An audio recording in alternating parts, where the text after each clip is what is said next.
Pinaiimbestigahan na ng Korte Suprema sa Court of Appeals ang 4 na hukom. Kaunay po yan ang kamanoy panunuhol ng isang tinatawag na Ma'am Arlene sa larangan o sa sektor ng hudikatura.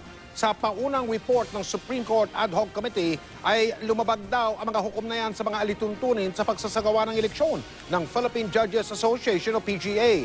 Ang mga pinaiimbestigahan ay sina Judge Romel Baybay ng Makati Regional Trial Court, Judge Ralph Ree ng Quezon City RTC, Judge Marino Rubia ng Regional Trial Court ng Binyan, Laguna at si Judge Leiliha Aquino ng Manila RTC.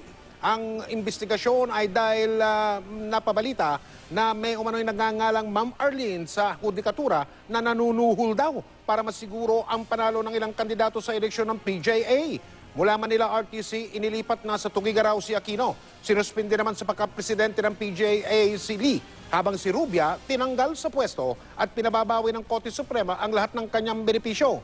Tumanggi naman na magbigay ng pahayag si Baybay dahil sinabi raw ng Korte Suprema na ika nga'y confidential ang kaso.